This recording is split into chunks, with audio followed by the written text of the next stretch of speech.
இன்றைக்கி நான் ஒரு முக்கியமான வேத பகுதி ஆண்டவர் எனக்கு காண்பித்து கொடுத்ததை உங்களோடு கூட நான் பகிர்ந்து கொள்ள விரும்புகிறேன். இந்த வார்த்தையை எல்லாரும் எழும்பி நின்று தான் வாசிக்கணும். காரனாயிருந்து தன்னை ஒரு பெரியவன் என்று சொல்லி சமாரியா நாட்டு ஜனங்களை பிரமிக்க பண்ணி கொண்டிருந்தான்.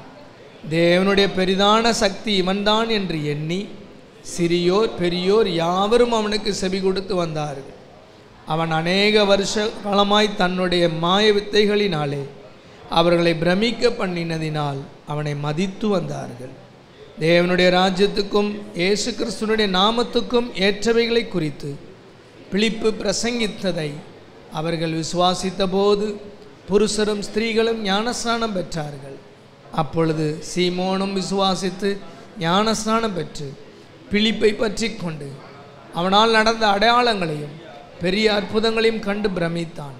18 இல்லையா?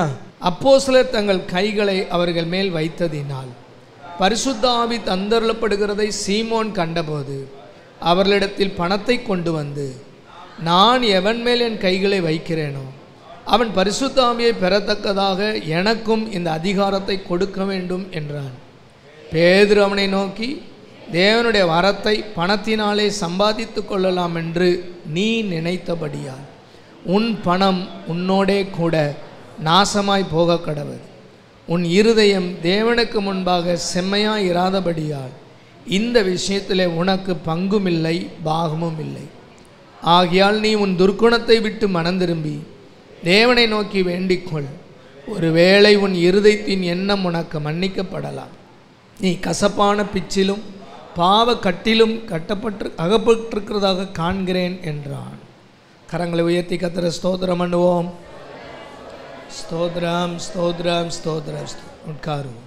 இன்றைய கிறிஸ்தவர்களின் 2 வகையான வாழ்க்கை முறையை இன்றைக்கு உங்களோடு கூட நான் பகிர்ந்து கொள்ள விரும்புகிறேன். முதல் பகுதியில் நாம் 9ஆம் வசனத்திலிருந்து 13ஆம் வசனம் வரைக்கும் வாசித்தோம். சீமோன் என்கிற ஒரு மனுஷன் இருந்தான். அவன் மாய வித்தைக்காரன்.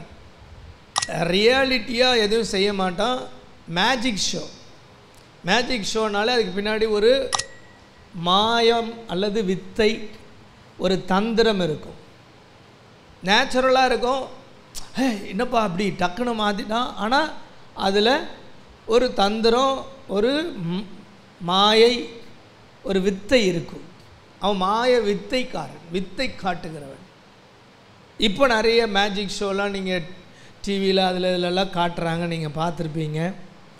நம்ம கூட சில திங்ஸ் எல்லாம் வச்சு சண்டே ஸ்கூல் பிள்ளைகளுக்கு மேஜிக் ஷோலாம் பண்ணணும். இது ஒரு மெஜிஷியன், மாய வித்தைக்காரன். நிஜமாக இருக்கிற மாதிரியே டூப்ளிகேட், நிஜமாகவே இருக்கிற நடக்கிற மாதிரியே காட்டி கொடுக்குறவன். அதுவும் பிரமிக்க பண்ணுற அளவுக்கு பயங்கரமான மேஜிக் ஷோமேன். சும்மா சாதாரணமாக இல்லை. நான் ஒரு முறை ஒரு டிவி ஷோ பார்த்தேன். அதில் ஒரு பாட்டி ஒன்று தென்னை மரம் சாதாரணமாக ஏறுது. பாட்டி அதுக்கு இருக்கும் ஒரு 70-75 வயசு இருக்கும். அது இப்படி தான் கை வைக்குது, ஆனால் மேலே போயின்னே இருக்குது. அது ஒரு மேஜிக் ஷோ. ஆனால் நேச்சுரலாக பார்த்தா அந்த அம்மா மரத்துக்கு மேலே ஏறுது. இந்த வயசான கிழவி எப்படி மரத்து மேலே, அதுவும் சாதாரணமாக எந்த ஸ்ட்ரெஸ்ஸும் கொடுக்கல, இப்படி கை இப்படி வைக்கிது, ஏறுது. முடியுமா மரத்துக்கு மேலேன்னா? கிடையாது. இது போல் ஒரு மேஜிக் ஷோ நடத்துகிற ஒரு மனுஷன் ரொம்ப பியூட்டிஃபுல்லாக மக்களை ஏமாற்றி தந்திரமாக வித்தை காட்டி ஆனால் பிரமிக்க பண்ணி கொண்டிருந்தார். இப்போ இந்த ஊருக்கு ஒரு ஊழியக்காரன் வர்றான், ஒரு பாஸ்டர். அவர் முதல்ல சமையல் பண்ணப்பட்ட உணவுகளை மக்களுக்கு போடுற பந்தி விசாரிப்புக்கார், கேட்ரிங் பாய். அவர் இந்த ஊருக்கு ஊழியத்துக்கு வர்றார். ஆனால் ரட்சிக்கப்பட்டு அபிஷேகம் பெற்று தேவனுக்காக ஊழியமாக அதை செய்தவர். கேட்ரிங் செஞ்சாலும் சம்பளத்துக்கு செய்யலை, ஊழியமாக செய்தவர். அவன் பேர் ஸ்தேவான். அவன் இந்த பகுதிக்கு வர்றான். அவன் பேர் என்ன சொன்ன? நீங்கள் நம்புறீங்களா? இதை அமைதியாக கேட்டுக்கிட்டே இருக்கீங்களே. இதுக்கு முந்தின அதிகாரத்தில் தான் ஸ்தேவான் இறந்து போனான். அப்போ இங்கே வந்தது யார்? பிலிப்பு. எல்லாம் என்ன சொன்னாலும் அப்படியே கேட்டுக்கிட்டு போனால் எப்படி? வாழ்க்கையில் நிறைய விஷயங்களை வேதத்திலேருந்து படித்து கொள்ள வேண்டும். பிலிப்பு சுவிசேஷத்தை சொன்னால் சுவிசேஷத்தை மட்டும் சொல்லலை, அற்புதங்களை செய்கிறான், நேச்சுரலாக செய்கிறான், நிஜமாக செய்கிறான். நொண்டியாக இருக்கிறான், அவன் நிஜமாகவே நடக்கிறான். குருடனாக இருக்கிறான், பல வருஷமாக இந்த சீமோன் பார்த்துக்கிட்டு இருக்கான். அவன் கண்ணு முன்னாடியே அவன் பார்வை அடைகிறான்.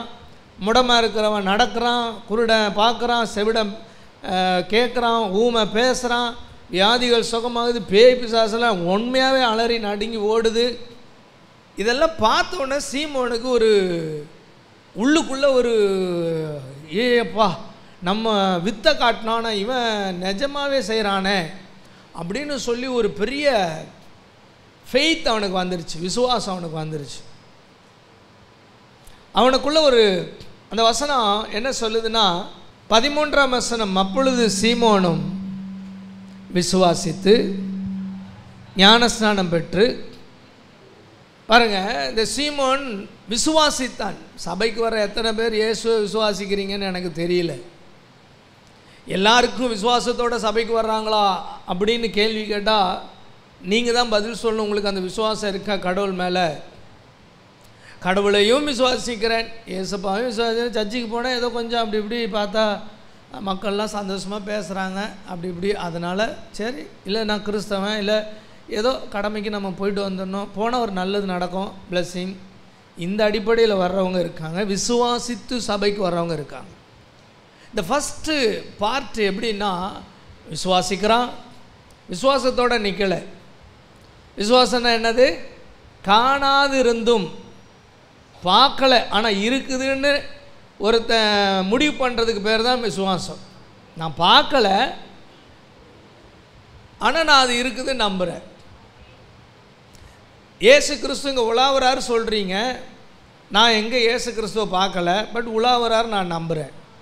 ஹல்லேலூயா. தேவனுடைய பிரசன்னம் அசைவாடுது, கர்த்தர் தான் உங்களோட பேசுகிறாருன்றீங்க, ஆனால் கர்த்தர் எங்கன்னு எனக்கு தெரில, ஆனால் கர்த்தர் பேசுகிறாருங்கிறத ஐ பிலீவ். நான் பார்க்கல ஆனால் நம்புகிறேன். ஆமென். கர்த்தருக்கு ஸ்தோத்திரம். இதுக்கு பேர் தான் விசுவாசம். இங்கே இருக்கிறவர்களில் இந்த இப்படிப்பட்ட விசுவாசம் எத்தனை பேருக்கு இருக்குது? நான் பார்க்கல, நான் அதை அனுபவிக்கலை, உணரலை, பட் இருக்குன்னு ஏற்றுக்கொள்ளுகிறேன். அவங்க மட்டும் ஒரு அல்லேலூயா சொல்லுங்கள். வெரி குட், சந்தோஷம். சொல்ல முடியாதவங்க இன்னும் விசுவாசத்தில் வரலை, வருவாங்க, நம்ம காத்திருப்போம். ஏன் அப்படின்னு சொன்னால், ஒரு பஸ்ஸில் ஏறும்போது நம்முடைய வாழ்க்கையில் அந்த டிரைவர் கவர்மெண்ட் நியமித்த டிரைவரான ஆராய்ச்சி பண்ணிட்டா ஏறுறோம். உனக்கு எத்தனை வருஷம் எக்ஸ்பீரியன்ஸ் கேட்டுட்டா ஏறுறோம். கண்டக்டர் டிக்கெட் கொடுக்குறாரு, யோ இது நீ அச்சடித்து கொடுக்குறியா இல்லை கவர்மெண்ட்டே அச்சடித்து கொடுத்த டிக்கெட்டா கேட்டுட்டா வாங்குகிறோம். 30 ரூபானாலும் காசை கொடுக்குறோம். அந்த 30 ரூபா டிக்கெட்டை என்ன பண்ணுறோம்? கவர்மெண்ட்டை தான் அடித்து இவர் கையில் கொடுத்துருக்கு, இவர் கொடுக்குறது உண்மை தான் அப்படின்னு கேள்வி கேட்காம பிலீவ் பண்ணுறோம், விசுவாசிக்கிறோம். சரிதானா? ஒரு தொலை தூரத்துக்கு போகிற பஸ்ஸில் ஏறி சீட்டில் போய் படுத்துக்கிறோம். நம்ம எட்டி பார்த்தா கூட முன்பக்கம் தெரிய மாட்டேங்குது, டோர் போட்டு க்ளோஸ் பண்ணிடுறான். நம்பிக்கையாக படுத்துருக்கோம், விசுவாசத்தோடு இருந்தாலும் ஒழுங்கான டிரைவர் தான் பத்திரமா கொண்டு போய் சேர்ப்பார்னு விசுவாசிக்கிறோம். நமக்கு விசுவாசம் இல்லைன்னா என்ன பண்ணுவோம்? ஏஞ்சி போய் முன்னாடி போய் டிரைவர் பக்கத்தில் உட்காந்துப்போம். ஒழுங்காக ஓட்டுறாரா, சரியாக ஓட்டுறாரா? ஒரு முறை நாங்கள் 3 பேர், பெரிய பாஸ்டர், நான், சகோதரன் மார்ட்டின், 3 பேரும் ஊருக்கு போய்கிட்டு இருக்கோம். திருநெல்வேலிக்கு போகிறோம். ஒரு கவர்மெண்ட் பஸ். நான் எப்போவுமே தூக்கம் வராது எனக்கு பஸ்ஸில். அந்த வயசில் வேடிக்கை பார்த்துட்டு போகிறத ரொம்ப விரும்புவேன். அந்த கவர்மெண்ட் பஸ்ஸுக்கு தான் டோரும் கிடையாது, ஜன்னலும் கிடையாது, திரையும் கிடையாது. அதனால் நான் போய் நேராக போய் பார்த்தா இந்த டிரைவர் 2 கையும் அந்த ஸ்டேரிங் மேலே இப்படி வச்சுக்கிட்டார், இப்படி ஓட்டாமல் இப்படி வச்சுக்கிட்டார்.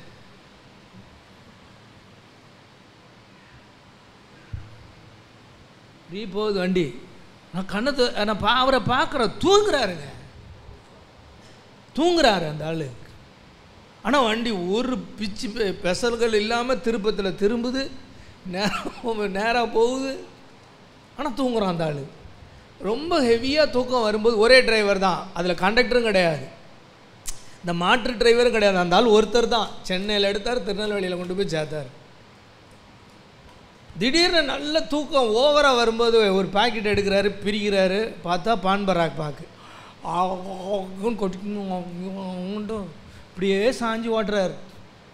நல்ல திருப்பத்தில் கூட வண்டி தானாக திரும்புது, ஆனால் தூங்கினே ஓட்டுறாரு. நான் போய் உள்ளே இருக்கிற 2 பேரையும் தூங்கினே ஓட்டுறாருன்னு, அவ்வளோதான். அந்த 2 ஊழியர்களும் என்ன பண்ணிட்டாங்க, ஐயோ தூங்கிட்டே ஓட்டுறானா, வாங்க போய் பார்க்கலான்னா அவங்க உக்காண்டாங்க. இவன் நம்மளை உருப்படியாக கொண்டு போய் சேர்க்க மாட்டான் போல இருக்க. என்னைக்காவது நீங்கள் அந்த மாதிரி போய் பஸ்ஸில் உக்காந்துருக்கீங்களா? வாய்ப்பே கிடையாது. பிலீவ் பண்ணுறீங்க இந்த வண்டி ஒழுங்காக போய் சேரும்னு தானே உள்ளே தூங்குறீங்க.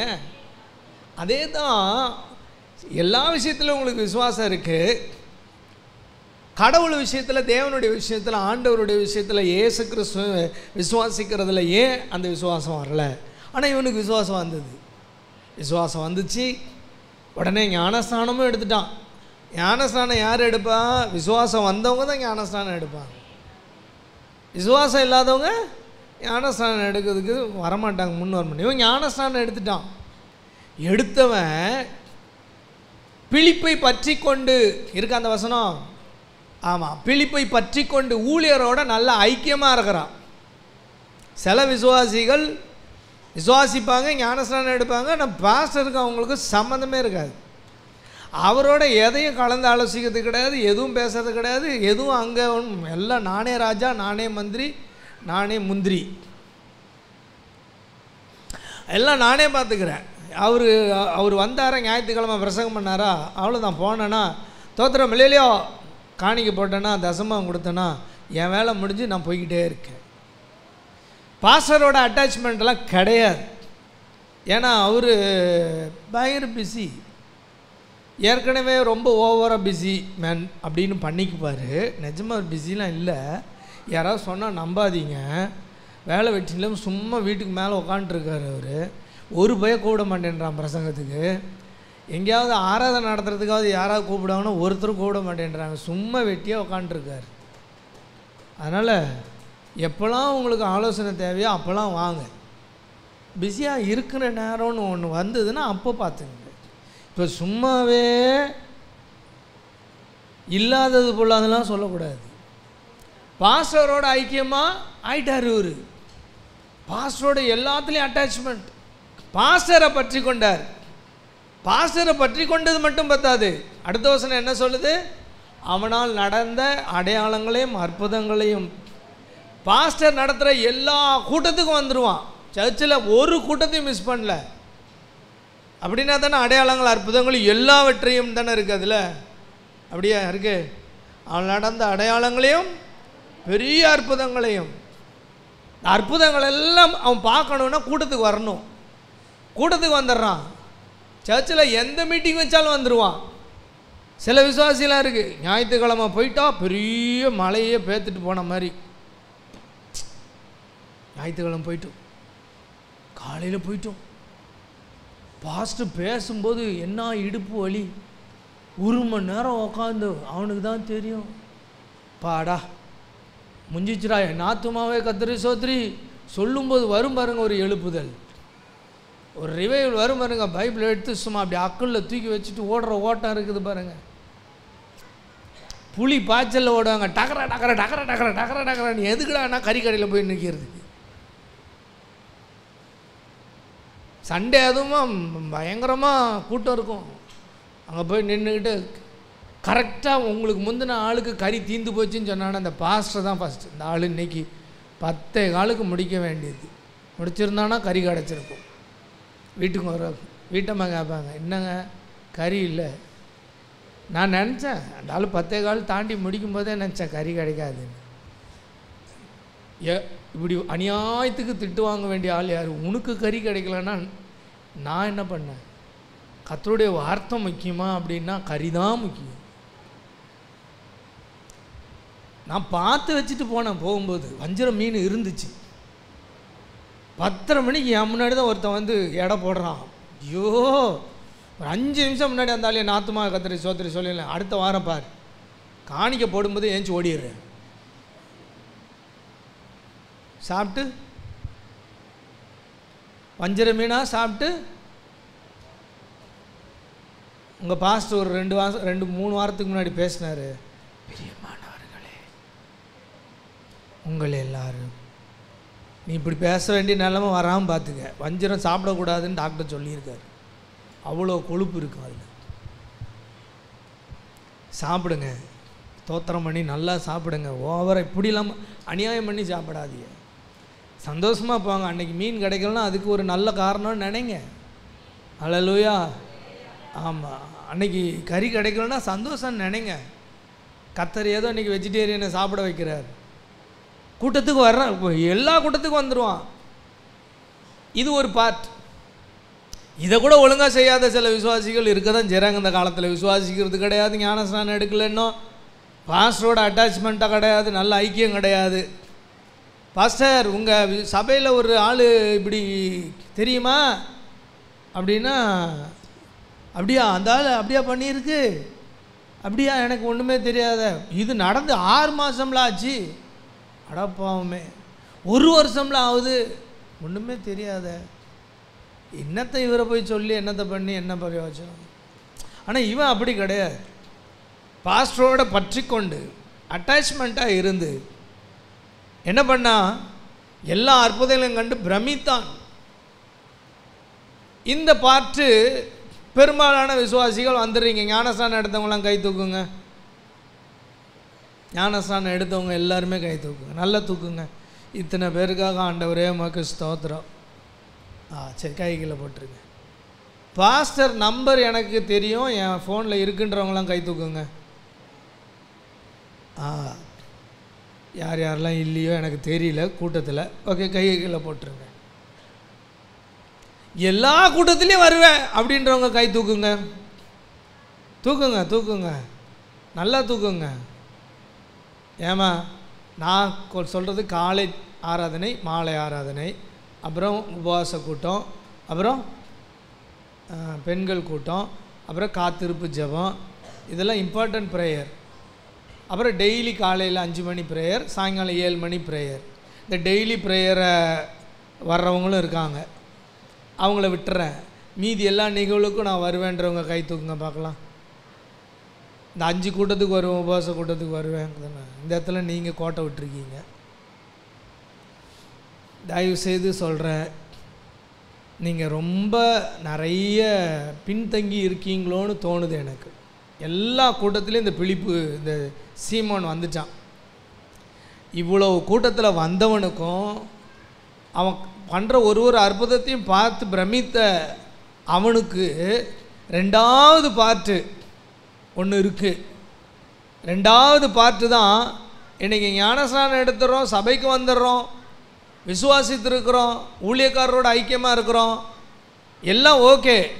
ஆனால் செகண்ட் பார்ட் ஒன்று இருக்குது பாருங்கள். அங்கே இன்றைக்கி எத்தனை கிறிஸ்தவங்க லேக் ஆகி தேங்கி ஒரு முன்னேறாமல் ஒரு ஒரு ஒரு ஒரு ஆஃபான நிலைமையில் இருக்கிறோங்கிறத இன்றைக்கி நம்ம கொஞ்சம் சிந்திக்க போகிறோம். இப்போ அந்த 2வது பகுதியை எடுத்துக்கிடுங்க. அப்போஸ்தலர் தங்கள் கைகளை, இப்போ என்ன நடந்ததுன்னா, இங்கே வந்து எல்லோரும் இயேசுவை ஏற்றுக்கொண்டாங்கன்னு உடனே ஒரு கூட்டம் வந்து எருசலேமுக்கு தகவல் கொண்டு போச்சு. கொண்டு போன உடனே அப்போஸ்தலர்லாம் கிளம்பி பேதுருவையும் அப்புறம் யோவானியுமா 2 பேர் அனுப்புகிறாங்க. யார் வந்தது? ஆமாம், பேதுருவையும் யோவானியும் அனுப்புகிறாங்க. இவங்க வந்த உடனே விசுவாசித்தான், ஞானஸ்நானம் பெற்றான், அபிஷேகம் பெறலையே அப்படின்னு கையை வச்சா பரிசுத்த ஆவியில் நிரம்பி அந்நிய பாஷை எதேதோ மொழியெல்லாம் பேசுகிறான். ஆனால் மொழியெல்லாம் சரியான மொழி தான்.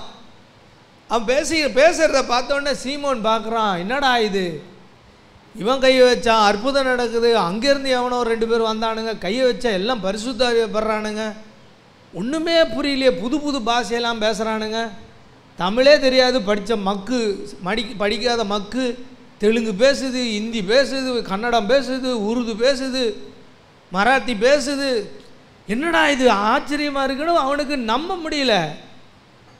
இதை கண்ட உடனே அவன் என்ன பண்ணானா,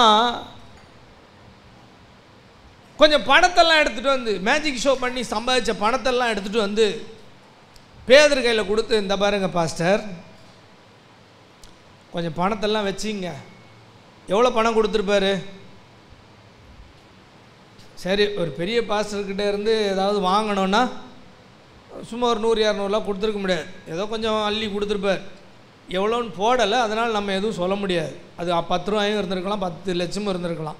பணத்தை எடுத்துகிட்டு வந்து கொடுத்துட்டு, யா இதே மாதிரி நானும் கை வச்சா எனக்கும் இந்த மாதிரி அற்புதம் நடக்கணும், நான் கை வச்சா பரிசுத்த ஆவி பெறணும் அப்படின்னு உடனே பேதுரு இதை பார்த்த உடனே சொல்கிறான். என்ன சொல்கிறான் அப்படின்னு சொன்னால், தேவனுடைய வரத்தை பணத்தினாலே சம்பாதித்து கொள்ளலாம் என்று நீ நினைத்தபடியால் உன் பணம் உன்னோட கூட நாசமாய் போகட்டு போ. ஏன் ரெண்டாவது ஒரு பார்ட்டு அதுதான் என்னதுன்னா, நீ நினைத்தபடியால். சொல்லுங்க, நீ நினைத்தபடியால். 21ஆம் வசனத்தில், உன் இருதயம் தேவனுக்கு முன்பாக செம்மையாயிராதபடியால், for thy heart is not right in the sight of God. கர்த்தர் பார்க்கும்போது உன் ஹார்ட் ரைட்டா இல்லை ராங்கா இருக்கு, உன் இருதயம் சரியா இல்லை ராங்கா இருக்கு. நம்பர் 3 22ஆம் வசனம், நீ உன் துர்க்கணத்தை விட்டு மனம் திரும்பி, repent therefore of this thy wickedness. உனக்குள்ள ஒரு துர்க்குணம் இருக்குப்பா. நீ விசுவாசிக்கிற, ஞானஸ்நானம் எடுத்துட்டு சபைக்கு வர்ற, பாஸ்டரோட ஐக்கியமாக இருக்கிற, கூட்டத்திலலாம் பங்கு பெறுற, சந்தோஷமாக தான் இருக்குது. ஆனால் நீ துர்க்குணத்திலே இருக்கிறாய். இந்த துர்க்குணம் உனக்குள்ள இருக்கு. நம்பர் 4 23ஆம் வசனம், நீ கசப்பான பிச்சிலும் பாவ கட்டிலும் அகப்பட்டிருக்கிறதாக காண்கிறேன். For I perceive that thou art in the gall of bitterness. கால்னா என்னது? ஒரு வகையான கசப்பான கீரை. நான் ஏற்கனவே அதை சொல்லியிருக்கேன். இஸ்ரேல் தேசத்தில் அந்த கீரை கிடைக்கும். தாவீது சம்பவத்தை சொல்லும்போது இந்த சம்பவத்தை இந்த வார்த்தையை சொல்லியிருக்கேன். காலுங்கிற ஒரு கீரை. அந்த கால் மாதிரி நம்ம ஊரில் சொல்லப்போனால் பாவக்காய்.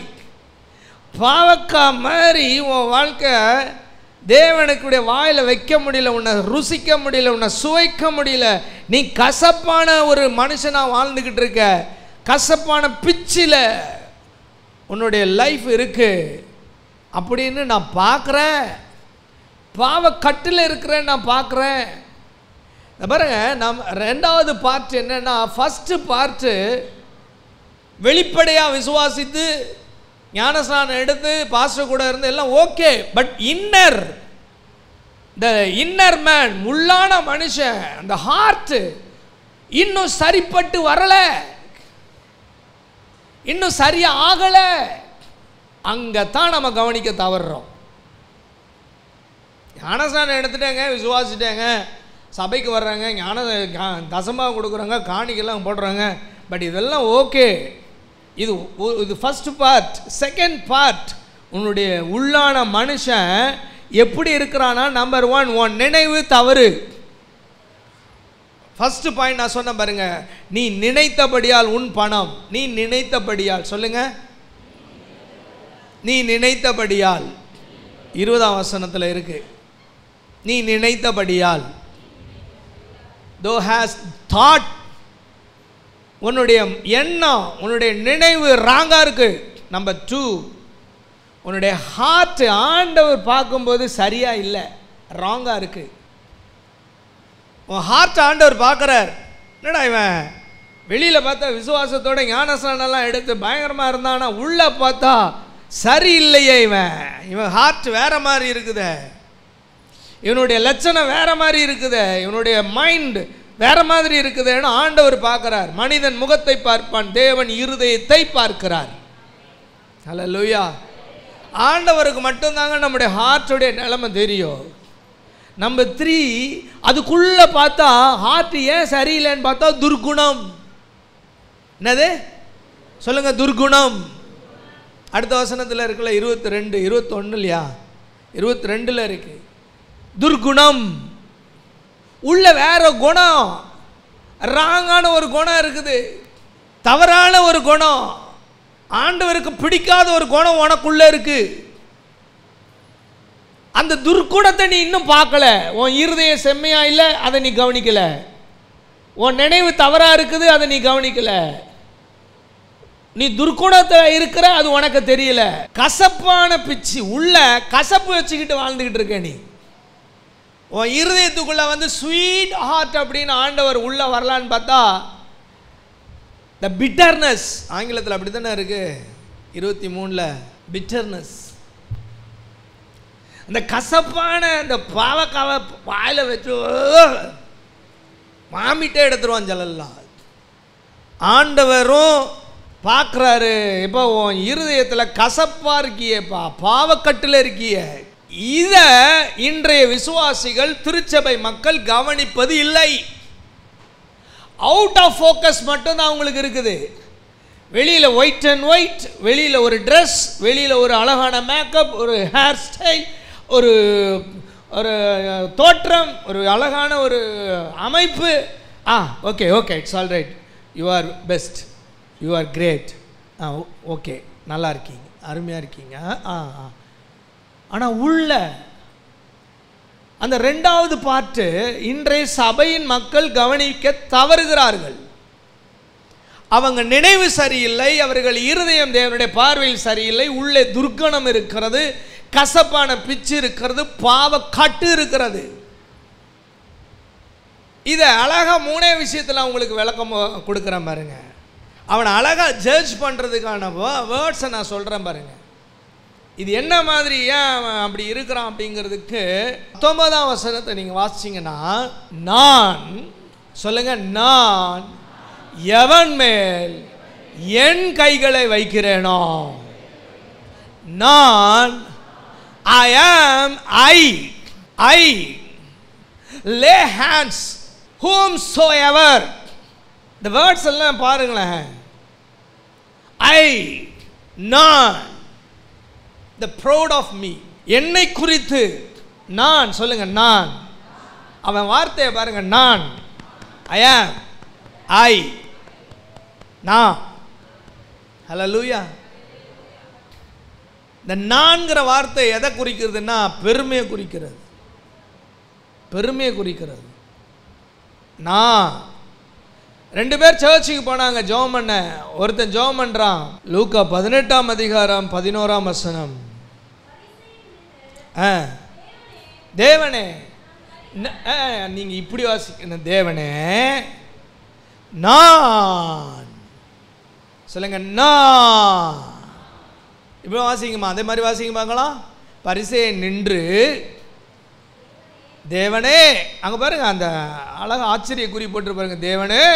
ஆச்சரியமாக பார்க்கணும் அந்த வார்த்தையை, ஆச்சரியமாக உச்சரிக்கணும், அதுக்கு தான் ஆச்சரிய குறி. தேவனே நான், நான் பரிகாரர், அநியாயக்காரர், விபச்சாரக்காரர் ஆகிய மற்ற மனுஷரை போலவும் இந்த ஆயக்காரனை போலவும் இராததினால் உம்மை ஸ்தோத்தரிக்கிறேன். நான் யார் தெரியுமா? மற்றவங்கள மாதிரிலாம் கிடையாது, ரொம்ப படிச்சிருக்கேன், மற்றவங்கள மாதிரிலாம் கிடையாது, அழகா இருக்கேன், மற்றவங்கள மாதிரிலாம் கிடையாது, பணம் நிறைய இருக்குது, அவனுக்கு பாட தெரியல, அவனுக்கு மியூசிக் போட தெரியல, எனக்கு பாட தெரியும், எனக்கு மியூசிக் போட தெரியும், எனக்கு பிரசங்கம் பண்ண தெரியும். எத்தனை இடத்துல வருது இந்த எத்தனை சிலருக்கெல்லாம் ரொம்ப ஹையா இருக்குது, ஐயா இருக்குது. ஆண்டவர் சிலர் இவனுக்குள்ள என்ன இருக்குது? நான். சொல்லுங்களேன், நான். கை எப்படி வச்சு சொல்லுங்க, நான். ஆகாது. எத்தனை பேர் சொல்லலை பார்த்தீங்களா? அதுக்கு பேரும் பெருமை தான். நான் சொல்லணுமே, இவர் சொல்லுவார், இவர் நான் ஆகாது. கையை இப்படி வச்சுட்டு சொல்லுங்க, நான் ஆகாது. சொல்கிறேன் உங்களுக்கு, நான்னால என்ன தான் பெருமை, ஹெட்வெயிட். நான் இந்த இந்த இந்த இந்த மாதிரி ஆட்கள் மாதிரிலாம் நான் கிடையாது. கம்பேர் பண்ணி நம்மளை உயர்த்தி நினைக்கிற நினைவு சரி கிடையாது. அவன் சொல்கிறான், நான் வாரத்தில் 2 நாள் உபவாசம் இருக்கிறேன். ஸ்பிரிச்சுவலில் சிலருக்கு பார்த்தீங்களா, இப்போ நான் 500 ரூபா வாங்கினேன், நாங்கள் 2 பேர் தான் வாங்கினோம், ஆம்பளையில் ஒருத்தர் பொம்பளையில் ஒருத்தர். நான் பற்றியா 500 ரூபா வாங்கிட்டேன் அப்படின்னு வந்துடும்ல. ஸ்பெஷலாக எதனா இருந்ததுன்னா, அந்த கல்யாணத்துலேயே நகை நிறைய போட்டுட்டு போன ஆள் நீங்களாக இருந்தீங்கன்னா நீங்கள் உங்கள் மிடுக்கு எப்படி இருக்கும் தெரியுமா?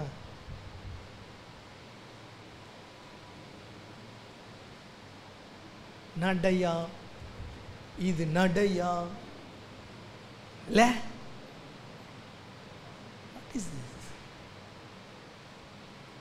நான் வாரத்தில் 2 தடவை உபவாசிக்கிறேன், தசம பாகம் கொடுக்கிறேன்.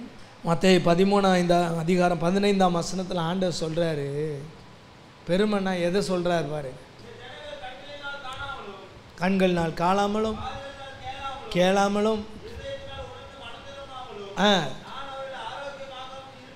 இருக்கும்படியாக கொளுத்திருக்கிறது. ஆமென். அவங்க இருதயத்தில் என்ன இருக்குது? ஆன்ஜியோ பண்ண வேண்டியது தான். கொழுப்பு இருந்தால் என்ன தான் பண்ணணும்? ஆன்ஜியோ தான் பண்ணணும். அடைச்சிருக்கா, ஓவராக இருக்கா, கம்மியாக இருக்கா, கொஞ்சமாக இருக்கா, ரொம்ப இருக்கா அப்படின்லாம் தெரிஞ்சுக்கணுன்னா என்ன பண்ணணும்? கொழுப்பு இருக்குன்னு மட்டும் சொல்லக்கூடாது, எவ்வளோ இருக்குன்னு பார்க்கணும். நான் உங்கள் உள்ளான மனுஷனில் இருக்கிற கொழுப்பை பற்றி, பெருமையான கொழுப்பை பற்றி பேசுகிறேன். மத்தேயு 26ஆம் அதிகாரம் 48ஆம் வசனம் 72ஆம் வசனத்தை எழுதி வச்சுக்கிட்டிங்கன்னா, யூதாஸ் காரியத்தை என்ன சொல்லி கூப்பிடுறான் ஆண்டவரை? அவரை காட்டி கொடுக்குறவன். அந்த யூதாஸ் என்ன சொல்கிறான்? கூட இருந்த பாஸ்டருங்க, அவர் தான் ஹெட் பாஸ்டர் ஜீசஸ், அவர் தான் காட், அவர் தான் ஆண்டவர், அவர் தான் எஜமான். நீ இது வரைக்கும் ரபின்னு கூப்பிட்டவங்க, ஆண்டவரேன்னு கூப்பிட்டவனுங்க. அவரை பார்த்து இப்போ என்ன சொல்கிறான்? நான் எவனை முத்தம் செய்வேனோ அவன்தான், அவனை பிடித்து கொள்ளுங்கள். நீ முன்னாடி பேசுனது என்ன பேசுன? நீ முதல்ல என்ன பேசுன இயேசுவ? இன்னைக்கு நீ என்ன பேசுற?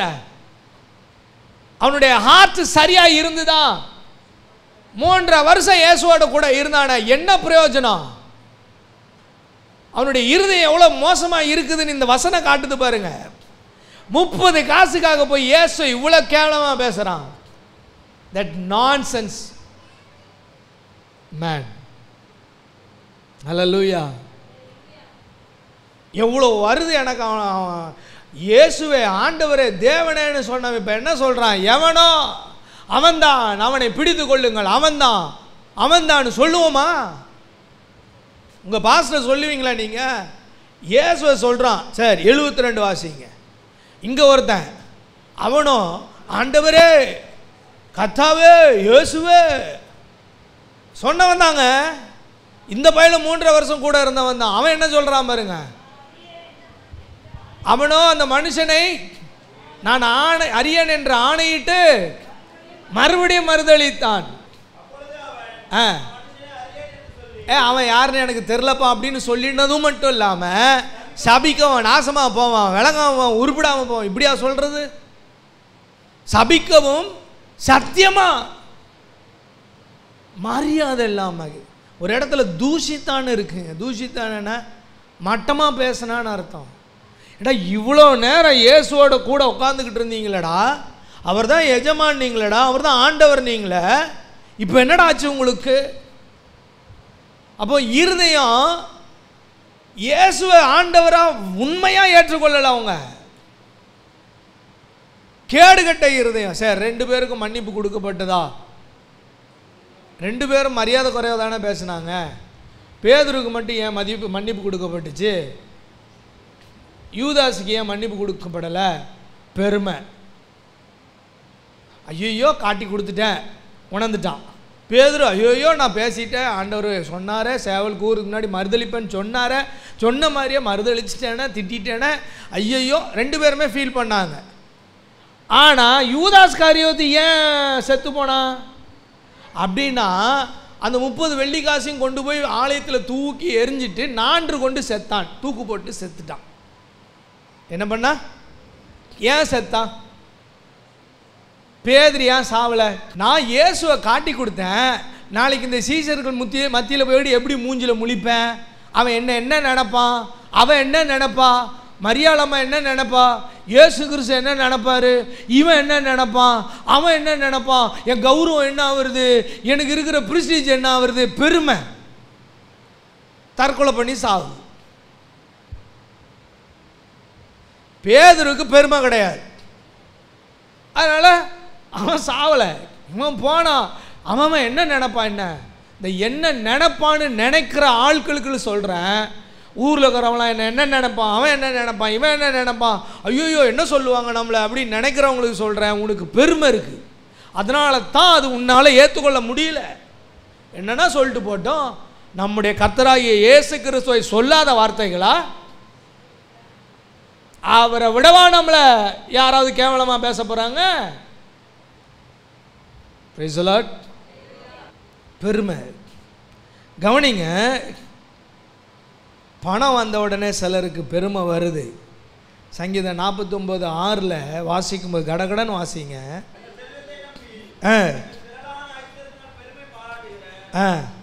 பணம் பெருசு, செல்வம் பெருசு போச்சு, காரில் வந்து இறங்குறாரு, பைக்கில் வந்து இறங்குறாரு, பெரிய பணக்காரர், நகை ஒரு 20 சவரன் 40 சவரன் நகை, பங்களா வீடு கட்டிட்டாரு.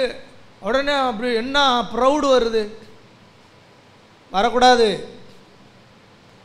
அது ஆபத்து. யாக்கோபு 4:6 ஆண்டவர் சொல்கிறாரு, பெருமையாக இருக்கிற நான் சொல்கிறவனுக்கு ஆண்டவர் என்ன பண்ணுறாரா? எப்போ கிருபை ரொம்ப கொடுத்துக்கிட்டு இருக்காருப்பா உனக்கு. இந்த பாரு, கிருபை கூட கொடுக்குறாரு யாருக்கு? வசனத்தை முடிக்கும் போது கிருபை அள்ளிக்கிறார்னா தாழ்மை உள்ளவனுக்கு கொடுக்குறார், பெருமை உள்ளவனுக்கு திரும்பி பார்க்காம போயிடுறாரு கூட சொல்லலைங்க. அப்படி சொல்லியிருந்தா கூட பரவாயில்லைங்க. தேவன் எதிர்த்து நிற்கிறார். சடன்ல அப்படி டேர்ன் ஆகி திரும்பி நிற்கிறார். யார் ராணி இவ்வளோ பெருமையாக நிற்கிற? நான் யார் தெரியுமா? சர்வ வல்லமையுள்ள தேவன். உனக்கு பெருமை எங்கேருந்து வருது? தாழ்மையாயிரு, கிருபை அளிக்கிறேன் சொல்கிறார். ஹல்லேலூயா, கர்த்தருக்கு ஸ்தோத்திரம்.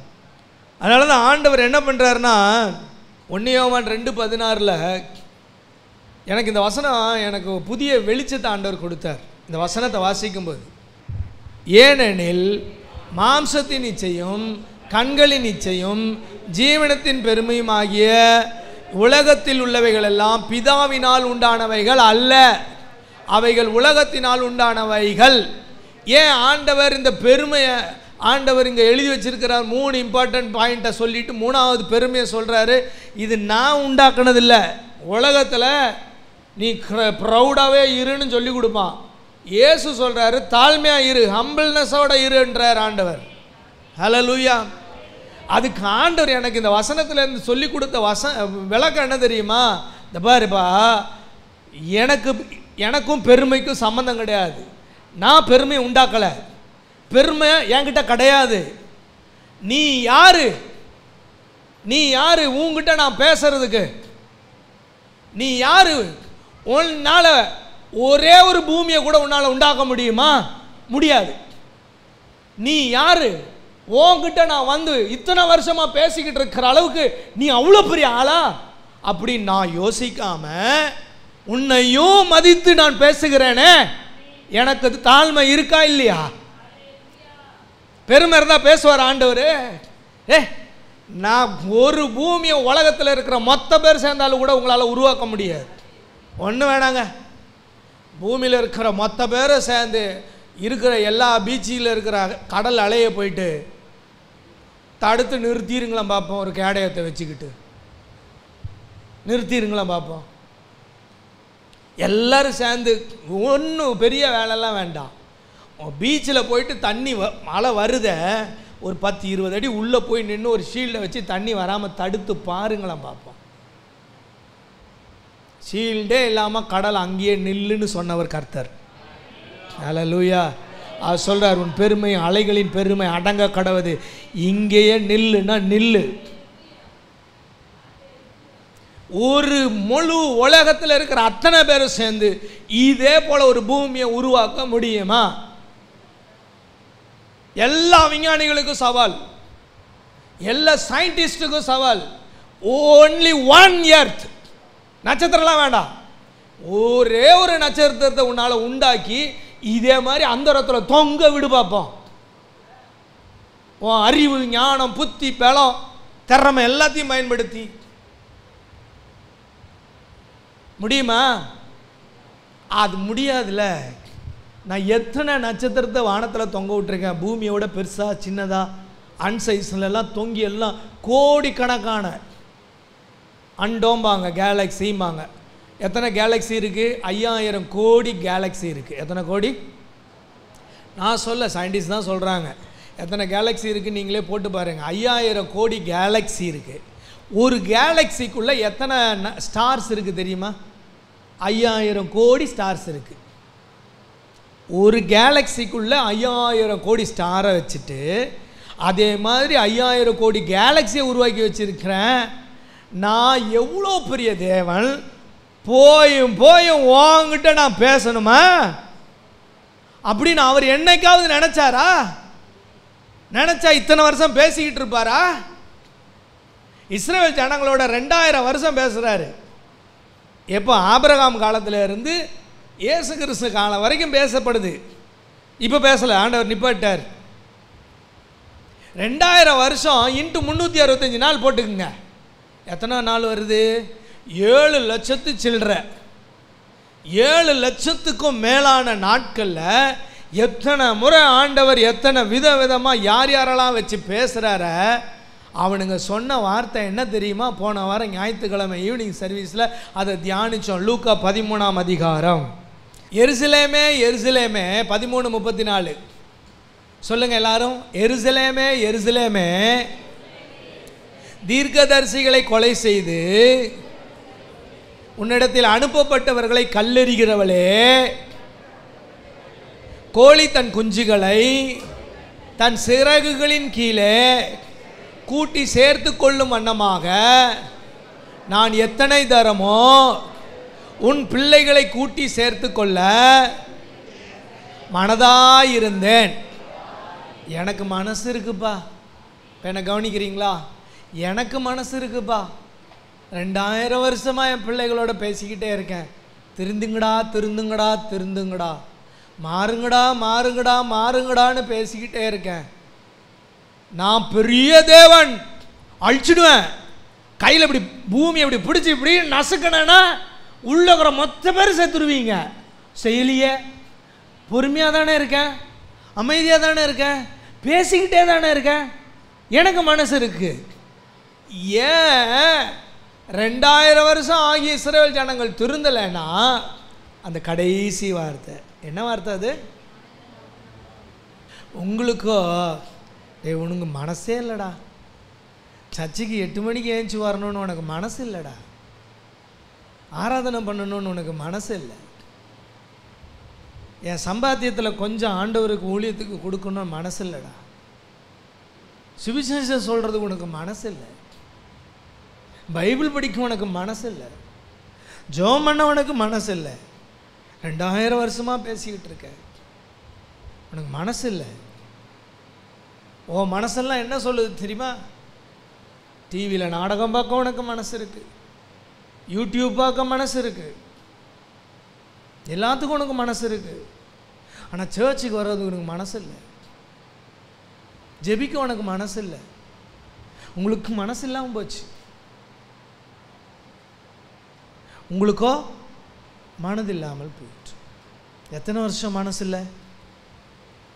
ஆபிரகாம் காலத்திலேருந்து மனசு இல்லை. யார் காலத்திலேருந்து? ஆபிரகாம் காலத்திலேருந்து மனசு இல்லை. ஆண்டவர் வருத்தப்பட்டு சொல்றாரு. ஏன் மனசு இல்லை? இப்போ இயேசு கிறிஸ்துவனுடைய பிரசங்கத்தை அப்போ இயேசு சொல்லும்போது எத்தனை தூரமோன்னு சொல்கிறார்.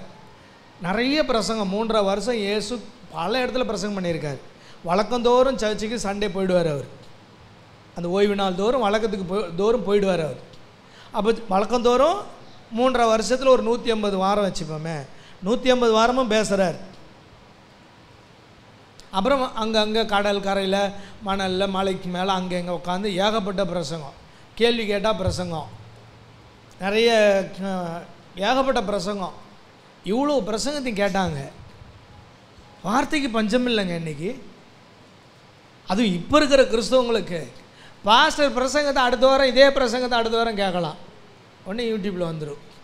பாஸ்டர் கிடக்கிறார், ஆறுதலான பிரசங்கம், சோ பாஸ்டரை தட்டினா ஆறுதலான பிரசங்கம் வந்துடும். கண்டிப்பான பிரசங்கம், அந்த பாஸ்டர் தட்டினா கண்டிப்பான பிரசங்கம், வசன வியாக்கியான பிரசங்கம் வந்துடும். எல்லாம் இப்போ தட்டினா உட்காந்து 1 ஹவரில் கேட்டுட்டு போயிடுவோம். அதனால் சபைக்கு போய் தான் கேட்கணுன்னு அவசியம் இல்லை. அவ்வளோ பிரசங்கம், அவ்வளோ ஹீலிங்கு. அவங்க கண்ணு முன்னாடி ஹீலிங் எல்லாம் பார்க்குறான். குருடம் பார்க்குறான், செவிடம் கேட்குறான், ஊமை பேசுது, முடம் நடக்குது, என்னென்ன அற்புதம், எல்லா அற்புதத்தையும் பார்க்குறான். உங்கள் வாழ்க்கையிலையும் பிரசங்கத்துக்கு குறை இல்லை, ஜெபம் அற்புதங்களுக்கும் குறை இல்லை, அற்புதமும் நடக்குது. அப்புறம் ஏன் என்ன பிரச்சனை? ஒரு வீட்டில் சண்டை வருதுன்னு வச்சுப்போமே. ஒரு வீட்டில் சண்டை, கணவனுக்கும் மனைவிக்கும் சண்டை, இல்லை மாமியாருக்கும் மருமகளுக்கும் சண்டை, அம்மாவுக்கும் பிள்ளைக்கும் சண்டை. சண்டை வந்துருச்சு, கவனிக்கிறீங்களா? இப்போ சண்டை வரும்போது யாராவது ஒருத்தர், கவனிங்க, ஒன்லி 1 பர்சன், ஆண்டவரே இப்போ சண்டை அப்படியே வந்துக்கிட்டே இருக்கு ஆண்டவரே, இப்போ இந்த சண்டையில் நான் என்ன பேசணும், நான் எப்படி நடக்கணும், தயவு செய்து எனக்கு கொஞ்சம் நினைவு போட்டுங்க, நான் அதன்படி நடக்கிறேன், அதன்படியே பேசுகிறேன் அப்படின்னு ஜெபிச்சு சண்டை போட்டவங்க எத்தனை பேர்? சிரிக்கலாம், சிந்திக்கிறதுக்கு சொல்கிறேன். எத்தனை பேர் சண்டை வரும்போது போடா மண்ணாங்கட்டி, போடா போடா பொடி, போடா பொடி, அவ்வளோ இவ்வளோன்னு பேசிட்டு ஆண்டவர், பேசிட்டு ஆண்டவர் மல்லிங்க ஆண்டவர், இன்னெல்லாம் எங்கே வச்சு சிலுவையில் அடித்து தொங்க விட்டா கூட சரிப்பட்டு வராது. ஓ இஷ்டப்படி தானே நீ நடக்கிற. இவ்வளோ பிரசங்கம் கேட்டோம், இவ்வளோ சத்தியத்தை கேட்டோம், அந்த பிரச்சனை நேரத்தில் நீ என்ன பண்ண? உனக்கு என்ன வருது அதை தானே செஞ்ச. அதைத்தான் ஆண்டவர் அங்கே சொல்றாரு, உனக்கு மனசு இல்லை, சத்தியத்தை கேட்குற ஆனால் மனசு இல்லை. மாமியாருக்கும் மருமகளுக்கும் சண்டைனா மாமியார் என்ன பேசுற நீ, மருமக என்ன பேசுற நீ. புருஷனுக்கும் பொண்டாட்டிக்கு சண்டைனா பொண்டாட்டி நீ என்ன பேசுற நீ, புருஷன் என்ன பேசிக்கிட்டு இருக்க நீ. பேசுறதெல்லாம் பேசிவிட்டு அப்புறம் திருவிருந்து நேரத்தில் வந்து மன்னிச்சிங்க, சாரி, இது சாரி ஓகே. ஆனால் தேவனுடைய பிள்ளைகள் சத்தியத்தை கேட்டவங்க என்ன சொல்லணும்? சண்டை வருதுன்னு தெரிஞ்ச உடனே, பக்கத்து வீட்டுக்காரனுக்கு உனக்கு சண்டை வருதுன்னு தெரிஞ்ச உடனே, ஆண்டவரே இப்போ நான் எப்படி நடக்கணும், அமைதியாக போ, ஒன்றும் பேசாத, வசனம் கேட்டல பேசாத. சில கூத்தெல்லாம் நடக்குது. ஞாயிற்றுக்கிழமை சத்தியத்தை கேட்டுட்டு வீட்டுக்கு போய் வீட்டுக்கு வேண்டாம், கறிக்கடையிலே சண்டை. நான் யார் தெரியுமா? ஏய் இறா, என்னடா நினச்சினுக்கிறா? நான் இந்த கறிக்காக என்ன வந்து கேவலமாக பேச வச்சுக்கிறியா? மகன் அவள் தான். என் வீட்டுக்கார் ஃபோன் பண்ணானா தலையை வெட்டி எடுத்துருவார். யார் பேசுறது? யார் பேசுறது? உனக்கு எதுக்கு பிரசங்கம்? நீ எதுக்கு சபைக்கு வந்து பிரசங்கம் கேட்குற? நீ ஆண்டவர் கேட்குறாரு, எத்தனை தடவை உன் கூட பேசுகிறேன், ஆனால் பிரச்சனைன்னும்போது உன் இஷ்டப்படி தானே நான் நடக்கிற. நீ ரூமில் உட்காந்து ஜெபம் பண்ணு. எதுக்கு போலீஸ் ஸ்டேஷன் போகிற? முழங்கால் போடு, ஆண்டவரே நான் அந்த எழுத்து வீட்டுக்காரி கேவலமாக தான் பேசுனான். ஆண்டவரே ஸ்டேஷன்லாம் போகலப்பா, உங்களை விடவாப்பா போலீஸ்காரன் வந்து உன் பிரச்சனையை தீர்த்து வைக்க முடியும், தேவனால் முடியாது, தேவனால் முடியாது. அதுக்காக போலீஸ் ஸ்டேஷன் போகிறது தப்பாக ரைட்டான்னு நான் பேச வரல. நீ முதல்ல என்ன செஞ்ச? உன் புருஷன் அடிக்கும்போது நீ நாசமாக போயிடுவடா அப்படின்னு சொன்னல, பைபிள் அப்படி சொல்லியிருக்கா? சொல்லியிருக்கா? ஒரு நல்ல பக்தியுள்ள மனைவி அப்படி செய்யலாமா? உன் கணவனை கேவலமாக பேசலாமா? நீ உன் மனைவியை கை நீட்டி அடிக்கலாமா? நீ ஒரு ஆம்பளையாக இருந்தால் ஆம்பளை போய் அடி, பொம்பளை போய் அடிக்கூடாது. உனக்கு தைரியம் இருந்ததுன்னா நான் வேணால் ஜான்சி நான் கூப்பிட்றேன், சண்டை போட்டுப்பார் நின்று ஒத்தைக்கு ஒத்த முடிஞ்சா என்ன? அதானே கரெக்டு. பாவப்பட்ட அந்த பிராணியை போய் 2 அடி அடித்தாலே அது 2 மாதம் எழும்பாது. அந்த பாத்திரத்தை போயிட்டு 2 அடி அடிச்சு கஷ்டப்படுத்தி சை. பைபிள் சொல்லுதா சண்டை போடுன்னு சொல்லிச்சா? உன் இஷ்டத்துக்கு வார்த்தையை பேசுன்னு சொல்லிச்சா? ஏன் செய்கிறோம்? மனசு இல்லை, வசனம் தெரியாமையா, செய்தி கேட்காமையா? அதெல்லாம் இல்லைங்க, நிறைய செய்தி கேட்டிருக்கோங்க. ஐயோயோ இப்போ நிறைய கேட்கலாங்க, செய்திக்கு பஞ்சம் இல்லை. நான் ஜெபம் பண்ண அற்புதங்கள் நிறைய நடந்தது, ஆனால் நான் அதன்படி வாழலை, நான் அப்படிலாம் வாழலை. நான் என் இஷ்டம் போல் வாழ்கிறேன், ஆனால் செய்தி கேட்குறேன். ஏதாவது ஒரு பிரச்சனைன்னா ஜெபம் பண்ணுற அற்புதம் நடக்குது, அற்புதத்தெல்லாம் பெற்றுக்கொள்ளுகிறேன், ஆசீர்வாதத்தெல்லாம் பெற்றுக்கொள்ளுகிறேன். ஆனால் வார்த்தையின்படி நடக்கணும்னு வரும்போது மட்டும் இங்கே அதுக்கு மனசு இல்லை. ஏன்? பெருமை. ஹல்லேலூயா, கர்த்தருக்கு ஸ்தோத்திரம். நான் 5 நிமிடத்தில் இந்த ஒரு பாயிண்ட்டே சொல்லி முடிகிறேன். 3 பாயிண்ட் இருக்குது, ஒரு பாயிண்டோட முடிக்கலாம், இதே போதும் உங்களுக்கு. இந்த பெருமை வந்தால் என்ன வரும் தெரியுமா? 13ஆம் அதிகாரம் 5ஆம் வசனம், வெளிப்படுத்தல். நிறுத்தி படிப்பா. பெருமையானவைகளையும், அடுத்தது தூஷணங்களையும்.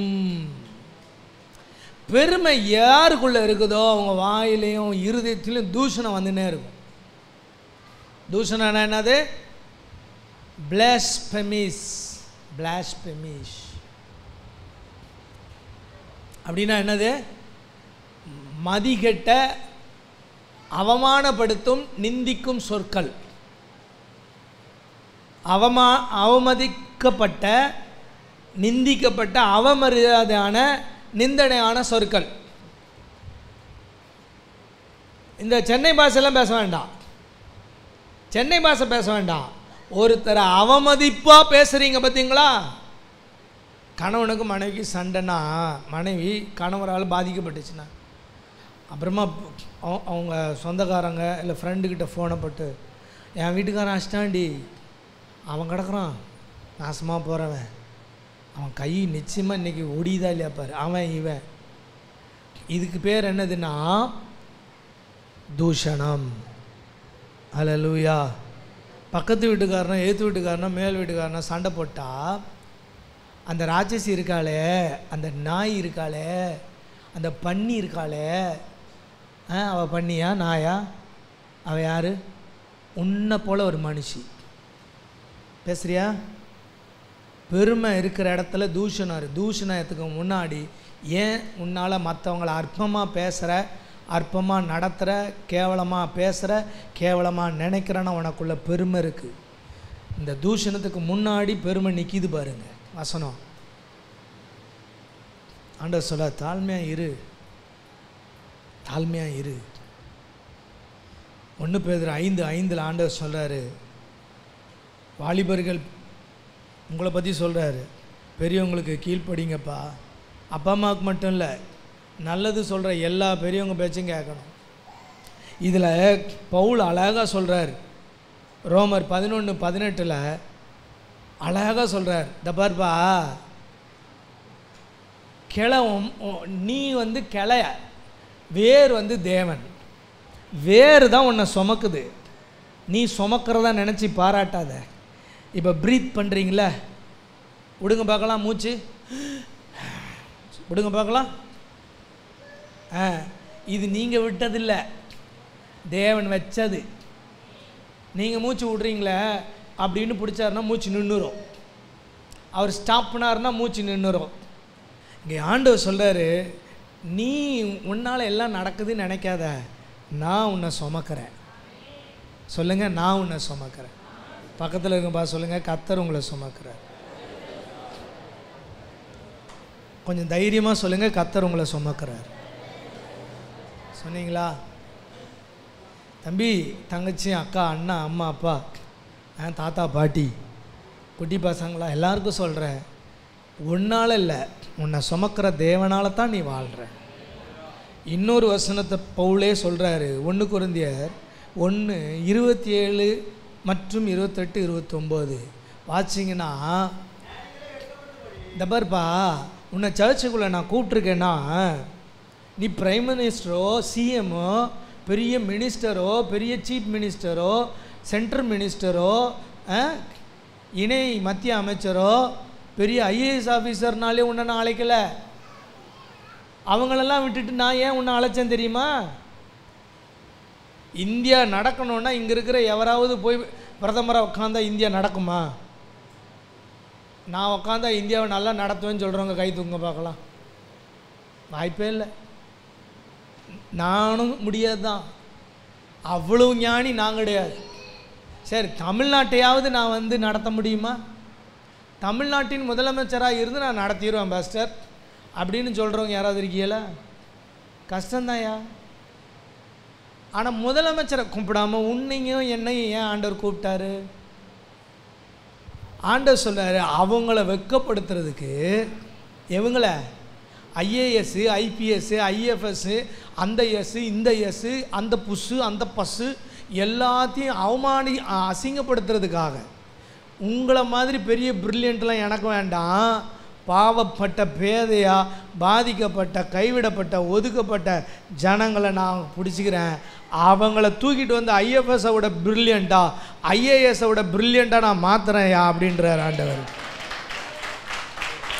டேய், உங்களுக்கெல்லாம் படித்தவன், பெரிய ஆள், திறமை உள்ளவன் தான் உங்களுக்கு தேவை. எனக்கு 0 லெவலில் இருக்கிறவனை வச்சு நான் பெரிய ஆளை ஆக்கி காட்டுறேன்டான்னு. அல்லேலூயா. ஆமாம், நேற்றோ முந்தானத்தோ சர்ச்சிலேருந்து ஒரு அருமையான சகோதரி வந்தாங்க. பாஸ்டர், நீங்கள் பிஹெச்டின்னாங்க. எனக்கு ஒன்றும் புரியல. சரி, நம்ம பிஹெச்டி பட்டம் வாங்குறதுக்கு ஏதோ சொல்கிறாங்க போல இருக்குன்னு. P for preacher, H for healer, D for அது கூட இல்லை, நம்ம பிஹெச்டியா. ஆமாம், டி ஃபார் டெலிவரன்ஸ். அதுவா? இல்லையே, வேற எல்லோ சொன்னாங்க. சரி, ஏதோ ஒன்று. நான் யோசித்து பார்க்குறேன், இது பிஹெச்டியா? இது பிஹெச்டியா என்ன? டாக்டரேட் பட்டம்.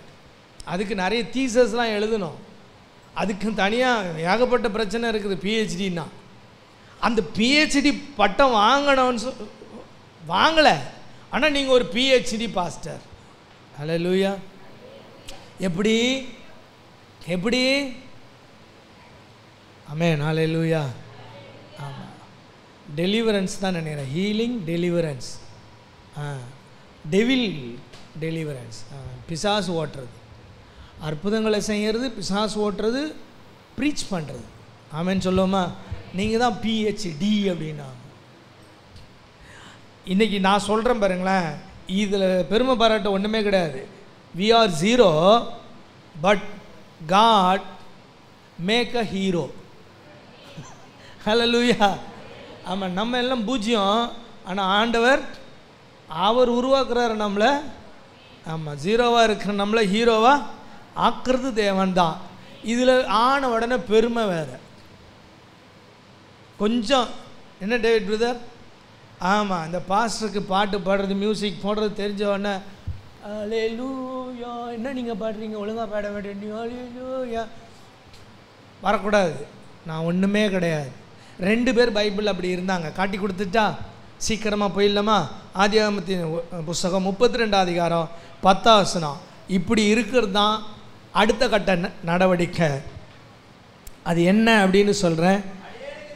அடியேனுக்கு ஒரு அருமையான ஒரு கோத்திர பிதா யாரு? யாக்கோபு சொல்றார், ஆண்டவரே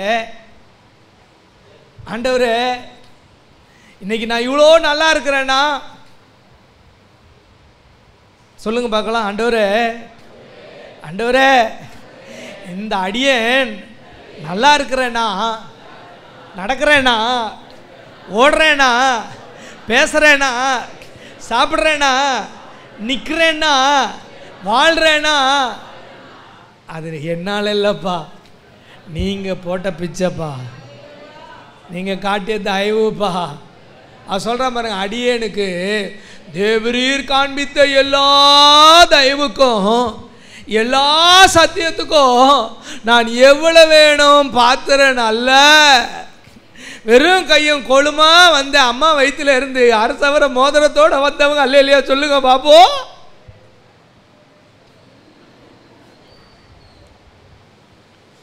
தப்பி தவறி கூட எலும்பு கோணையாக இருக்கலாம், கால் இப்படி வரலாம், மூக்கு இப்படி வரலாம், கண் அப்படி போகலாம். பிறக்கும்போது தப்பி தவறி கூட எவன் கையிலாவது அரசவர மோதிரத்தோட பிறந்த ஒரு மகாராஜாவாகளுக்கு உப்பை பொறுக்கிறனாலும் சொல்லுங்க பார்க்கலாம், ஒரு ஆளை காட்டுங்க பார்க்கலாம். வரும்போது சுண்டு விரலில் அரை கிராம் கூட வேண்டாம், அரசவரம் கூட வேண்டாம், அரை கிராம் மோதிரத்தோட பிறந்த ஒரு மனிதன் இங்கே இருப்பீர்களானால் அல்லேலூயா சொல்ல கடவீர்கள். ஏன்பா நீ வரும்போது ஒரு சுண்டு விரலில் ஒரு கால் சவர அரை கிராம் மோதிரம் கூட போடாமல் தானே பிறந்த? அருணாக்குடி கயிறாவது கட்டி வந்தியலா? அவர் இருக்காராம் ன்றார். அருணாக்குடி கயிறாவது கட்டிட்டு பிறந்தையா நான் அப்படின்னு சொல்கிறவிய கை தூக்குங்க பார்க்கலாம். இல்லையே. இங்கே வந்த உடனே பார்த்து பார்த்து உடுத்துகிறோம், பார்த்து பார்த்து எல்லாம் பண்ணுறோம். கையில் கட்டியிருக்கிற வாட்ச் என்ன, நகத்துக்கு போடுற பாலிஷ் என்ன, கண்ணில் போடுற கண்ணாடி என்ன, காதில் தொங்க விட்டுருக்குதுண்ணே, கழுத்தில் தொங்க விட்டுருக்குதுண்ணே, அப்படி 2 பட்டனை கழட்டி விட்டுட்டு மைனர் செயின் போட்டிருக்கேன் அப்படின்னு காட்டுறது என்ன, பிரேஸ்லெட் என்ன, மோதிரம் என்ன, எல்லாமே கொண்டா வந்தோம். பிறக்கும்போது எவராவது மைசூர் மகாராஜாவின் மகனாக இருந்தாலும், இங்கிலாந்து மகாராணியின் மகனாக இருந்தாலும், இந்த உலகத்தை ஆண்ட சர்வ அதிகாரி ஹிட்லர் போன்றவர்களுடைய பிள்ளையாக இருந்தாலும் அம்மனை அதான் பிறக்கணும். என்ன சொல்லுவாங்க நம்ம ஊரில், அம்மனை குண்டிம்பாங்க. அப்படிதான் நீ பிறக்கணும், அவ்வளோதான் உன் லைஃபு. அப்படித்தான் வந்தேன், வெறுங்கையாக தான் வந்தேன். ஆனால் இன்றைக்கி எத்தனை பேர் அப்படி சொல்லியிருக்கீங்க?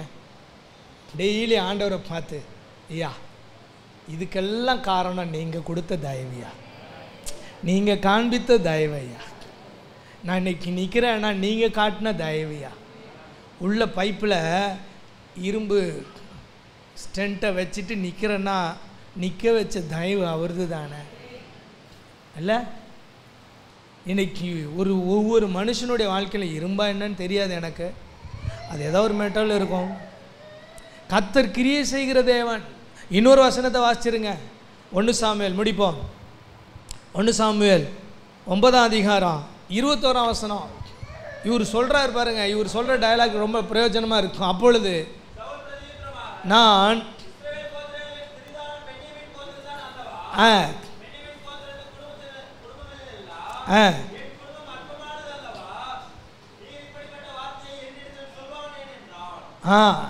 இவர் சொல்கிறாரு, ஐயா அந்த பென்யமீன் கோத்திரத்திலே என் குடும்பம் ரொம்ப பாவம், நான் தகுதி இல்லாத மனுஷங்க, நான் பிரயோஜனம் இல்லாத மனுஷங்க, எல்லாம் கடவுள் கொடுத்தாருங்க.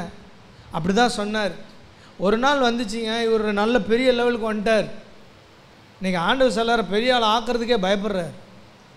பெரிய ஆள் ஆன பின்னாடி இவர் எப்படி ஆனார் எடுத்து வாசிங்க. 15ஆம் அதிகாரம் 17. சாமுவேல் வர்றார். சவுலே நீ என்ன பண்ணியிருக்க? ஆண்டவர் வார்த்தையை கேட்காம கொள்ளாமல் என்னென்னமோ பண்ணியிருக்கேடு. நீ உன் பார்வைக்கு மற்றவங்க உன்னை அற்பமாக பார்க்கலப்பா, நீயே உன்னை மட்டமாக பார்த்த. நீ தான் சொன்ன, நான் ரொம்ப சின்ன குடும்பம், நான் ரொம்ப பரிதாபிக்கப்படத்தக்க மனுஷன், அப்படித்தான் நான் இருந்தேன் அப்படின்னு நீ தான் சொன்ன. ஒரு காலத்தில் நீ தான் அப்படி வாழ்ந்த. இப்போ அவன் சொல்கிறான், நீ உன் பார்வைக்கு சின்ன நபராக இருந்தப்போ அல்லவா ஆண்டவர் உன்னை இஸ்ரவேல் தேசத்துக்கு தலைவனாக்குனார். நான் சொல்லட்டுமா, பெருமையாக இருந்தால் பிடிச்சி கீழே இறக்கி விட்டுட்டு, தாழ்மையாக இருந்தால் பிடிச்சி தூக்கி மேலே விட்டுருவார் தேவன். அவ்வளோதாங்க. உன்னுடைய துர்குணம் என்ன, உன் நினைவு என்ன, உன் பொல்லாப்பு என்ன, உன் இருதயத்தில் என்ன இல்லை, செம்மை இல்லை, ஆண்டவர் பார்க்கும்போது சரியில்லை. ஏன் இல்லை? உள்ள பெருமை.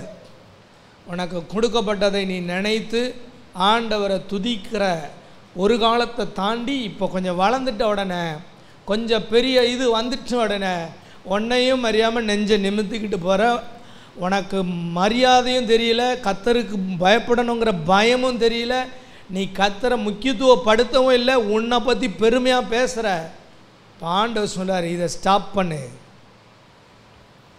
இந்த இருதயம் எனக்கு வேண்டாம்.